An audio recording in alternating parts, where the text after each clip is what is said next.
जो छत पे खड़ी हैं, गलियों में खड़ी हैं, इतने प्रेम से राम जी को कहती हैं कि प्रभु थोड़ा हमारी ओर देखिए। हे रघुनाथ जी हमारे ओरिया,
सखियां कह रही हैं रघुनाथ जी हमारी ओर तो देखिए।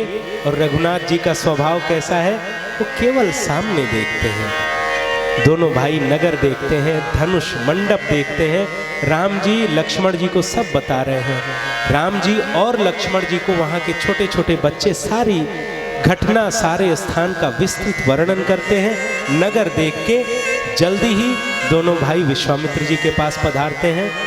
सायंकाल है। संध्या वंदन करने के बाद, भोजन करने के पश्चात कुछ कथा कहानी सुन के रात्रि शयन तीनों लोग करते हैं। अगले दिन प्रातः सबसे पहले लक्ष्मण जी उठते हैं, फिर भगवान श्री राम उठते हैं और इसके बाद विश्वामित्र जी की निद्रा टूटती है। संध्या वंदन करके दोनों भाई गुरु जी के पूजन के लिए पुष्प लेने जनक जी की वाटिका की ओर चलते हैं। गोस्वामी जी लिखते हैं, चहुदी सी चितई पूछ हिमाली गन। अब एक बात और यहाँ ध्यान दीजिए, रेखांकित कर रहा हूँ हमारे जीवन में क्या शिक्षा यहाँ से मिलती है। राम जी स्वयं सामर्थ्यवान है, कल से नहीं हम लोग प्रथम दिवस से इसका गायन कर रहे हैं। लेकिन जब मनुज लीला कर रहे हैं तो यही राम जी एक दिन पहले जब नगर भ्रमण कर रहे थे तो सब लोग धाये धाम काम सब त्यागी, तो ये माली भी तो उसी में होंगे। सब लोग अपना घर छोड़ के इनको देखने के लिए केवल जा रहे हैं। वो राम जी बागीचे में पहुंचे, कोई दिखा नहीं तो पुष्प उतार लेते, लेकिन नहीं, वो हमारी वस्तु नहीं है, जिसकी है उससे पूछे बिना नहीं लेंगे। तो चारों दिशाओं में देखते हैं, मालियों को खोजते हैं, खोज के उनसे पूछते हैं, फिर उनसे पुष्प उतारते हैं।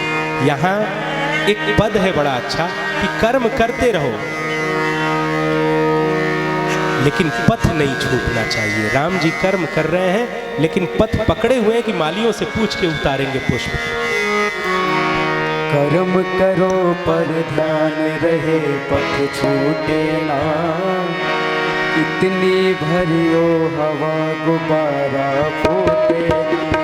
कर्म करो पर ध्यान रहे पथ छूटे ना, इतनी भरियो हवा गुब्बारा फूटे ना।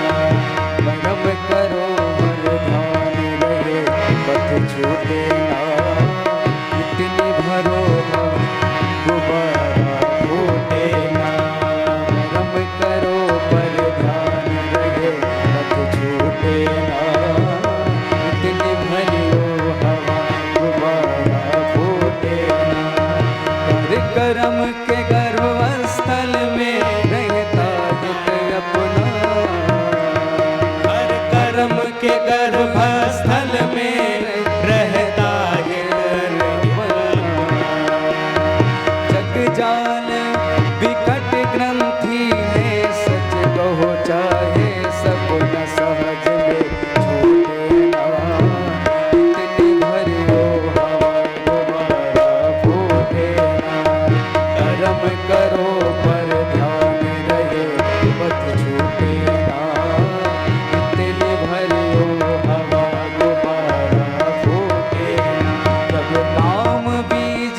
सृष्टि का नर होए अकामी कैसे।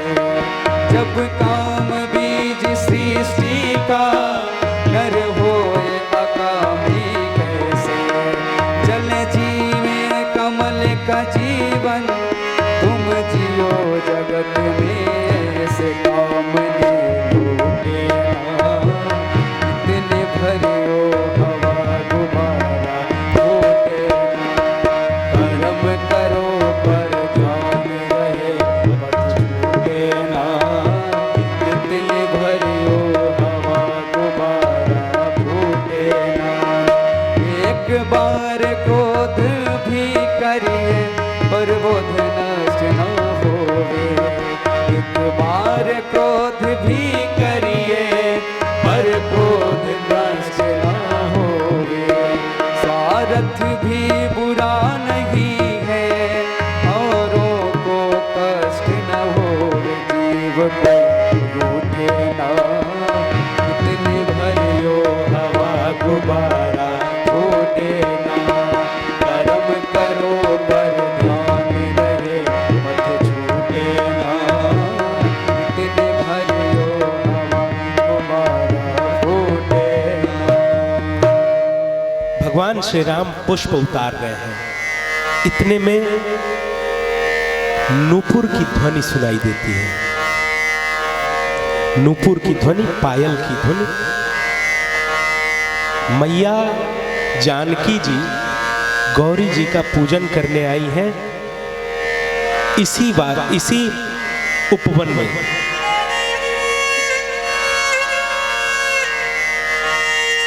मैया पूजन कर रही हैं, सखियां पूजन करा रही हैं। तब तक एक सखी इस अपने समाज को छोड़ के फुलवारी देखने निकली। तो देखती क्या है कि जो कल नगर में घूम रहे थे, जिनके पीछे सब पागल थे, धाये धाम काम सब त्यागी, मनहु रंग कनिधि लूटन लागी, वही दोनों कुमार इस फुलवारी में भी आए हैं। तो हमारी जानकी सखी तो देख नहीं पाई, चलो उनको दिखाते हैं। भागी वहां से मंदिर में, अरे सखी वो दोनों कुमार यहाँ भी आए हैं, चलिए दर्शन करने, चलिए चला जाए। सब लेके गए। मैया वृक्ष के ओट से, एक छोटे वृक्ष के ओट से भगवान का दर्शन करती हैं। तब तक भगवान जी आगे की ओर पुष्प उतार रहे थे, एकाएक पलटे, दोनों एक दूसरे को देखते हैं। राम को देख कर श्री जनक नंदनी। राम को देख कर श्री जनक नंदनी। बाद में जा खड़ी की खड़ी रह गई।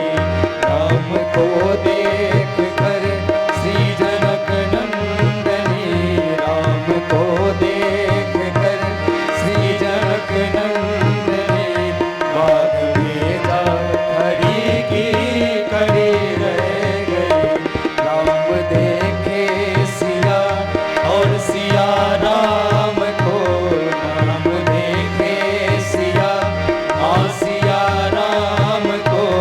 चारों अखियां लड़ी की लड़ी रह गई। राम को देख कर श्री जनक नंदनी। राम को देख कर श्री जनक नंदनी। बाद में जा खड़ी की खड़ी रह गई। चारों अखियां लड़ी, चारों अखियां लड़ी की लड़ी रह गई।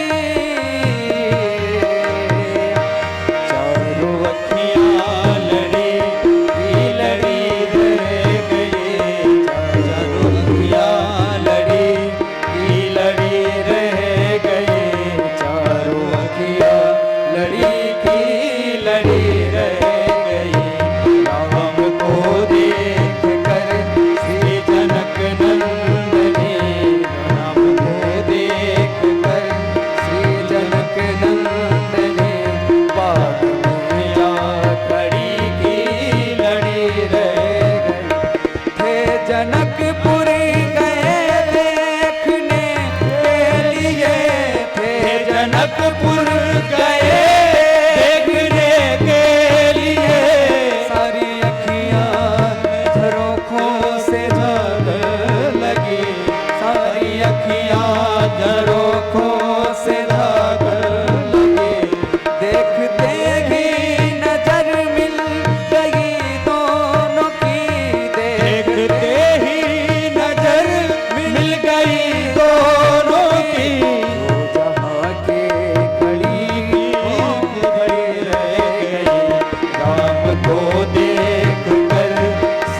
जनक नंदनी राम को देख कर श्री जनक नंदनी अयोध्या लड़े के लड़े रह गए। राम देखे सिया माँ सिया राम को, राम देखे सिया और सिया राम को, चारों अखियाँ लड़ी की लड़ी रह गई। राम को देख कर श्री जनक नंदनी, राम को देख कर श्री जनक नंदनी, बाग में जा खड़ी की खड़ी रह गई।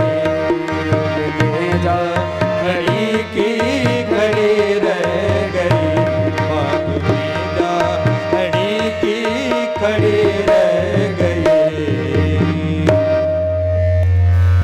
मैया फुलवारी से पुनः गौरी माता के मंदिर में आती हैं।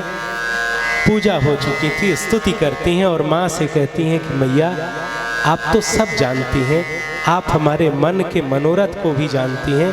हे माँ इसे पूरा करिए। माँ स्तुति करती, जय जय गिरिवर राज किशोरी, जय जय गिरवर राज किशोरी, जय गिरवर राज किशोरी, जय महेश मुख चंद चकोरी, जय महेश मुख चंद चकोरी। हे मैया आपकी जय हो, आपकी जय हो। आप गजानन और षडानन की माता हैं, आपकी जय हो। विविध प्रकार मैया की स्तुति करती हैं। मन में क्या है ये माँ गौरी को पता है। मैया गौरी आशीर्वाद देती है। मूर्ति की माला खिसक के जब माता सीता प्रणाम करती हैं तो उनके आंचल में गिर जाती है।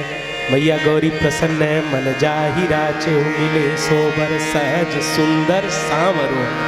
आपने जो मन में रच रखा है वो वर आपको प्राप्त होगा। कौन? जो सहज है, दोनों में सुंदर है, सांवला है।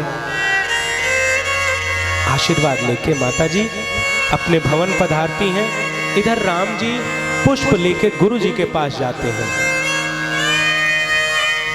गुरु जी को, राम जी को तो कोई छल छूता नहीं है ना, बड़े सहज स्वरूप है। जाते हैं और जो जो हुआ बागीचे में वो सब गुरु जी को बता देते हैं कि गुरु जी जनक जी की कन्या आई थी, ऐसा ऐसा हुआ है। गुरु जी कहते हैं सुफल मनोरथ वो तुम्हारे, सुफल मनोरथ वो तुम्हारे। राम लखन सोने भये सुखारे, राम लखन सोने भये सुखारे। गुरुदेव विश्वामित्र जी आशीर्वाद देते हैं पूजन के पश्चात कि तुम्हारे मनोरथ सफल हो। आशीर्वाद पाके सभी भोजन करते हैं। कुछ कथा कहानी होती है, विश्राम होता है, दिवस बीत जाता है, सब संध्या करते हैं। अगला दिन ये धनुष यज्ञ का दिन है।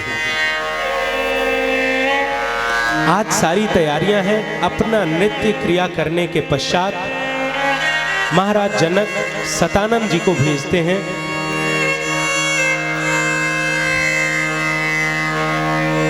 महर्षि विश्वामित्र जी को लाने के लिए।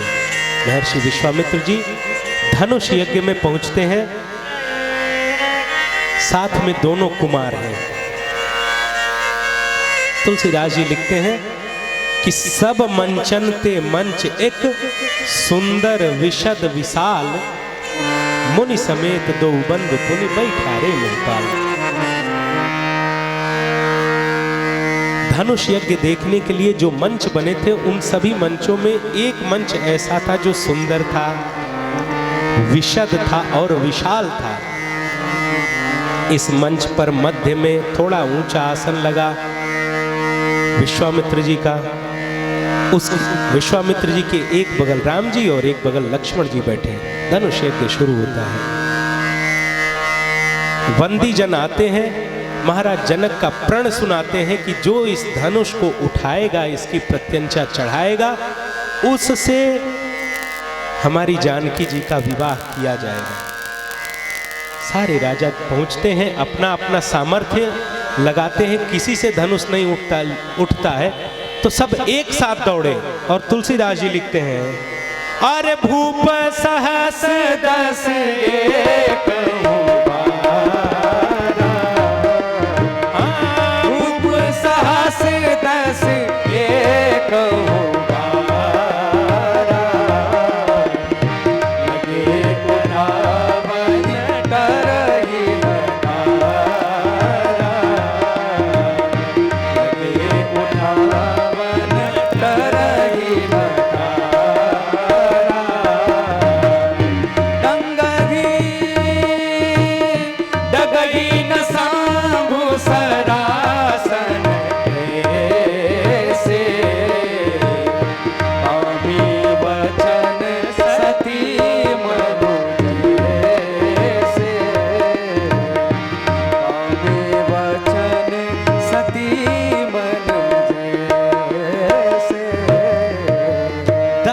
राजा एक साथ धनुष को उठाते हैं, फिर भी वो धनुष तिल भर भी नहीं हिला।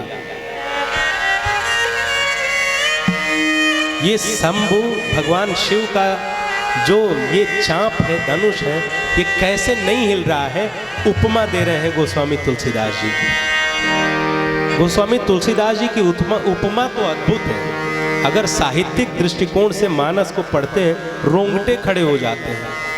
ऐसी पर्यायवाचियां, ऐसा अलंकार, ऐसी उपमाओं का प्रयोग अद्भुत।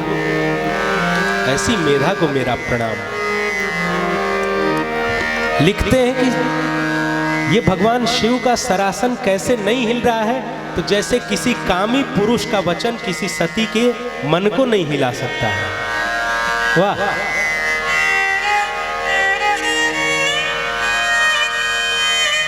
इस सभा में धनुष तोड़ने और धनुष यज्ञ को देखने के लिए सब लोग एकत्रित हुए हैं। और जो धनुष उठाने और प्रत्यंचा चढ़ाने वालों की श्रेणी में बैठे हैं, वो स्वयं को महाबली महावीर कह रहे हैं। और जनक जी ये सोच के बैठे हैं कि इनमें से कोई एक धनुष तोड़ देगा, हमारी बिटिया का विवाह होगा। जब ये देख रहे हैं कि एक छोड़ो 10,000 मिलके कुछ नहीं कर पा रहे हैं इस धनुष का, तो जनक जी थोड़े दुखी हुए और सबको बोले कि आप आज से कोई वीर और महावीर अपने नाम के आगे नहीं लिखाएगा। इस धरती पर ऐसा लगता है कि वीर खत्म ही हो गए हैं, कोई वीर और महावीर नहीं लिखेगा। आज से हम जानेंगे हमारी बिटिया कुंवारी ही रहेगी। हम अपने ये पाप, ये हंसी जगहसाई हम कराएंगे, हम अपनी बिटिया को कुंवारा रखेंगे, क्योंकि इस धरती पर कोई वीर है ही नहीं है। ये पूरी पृथ्वी वीरों से खाली हो गई है। महाराज जनक ये कहे आवेश में, और इधर लक्ष्मण जी का आवेश उठा। अरे जहां सूर्यवंशी विराजमान है, वहां कोई कहे कि वीर नहीं है, ऐसा कैसे हो सकता है। जनक जी के सामने लक्ष्मण जी तमतमाए और मंच पे खड़े हो गए। लक्ष्मण जी बोलते हैं, कही जनक जस अनुचित बानी, कीर्तिमान रघुकुल मन जाने। सुभाव न कछु अभिमानु, जो तुम्हारी अनुशासन पाव,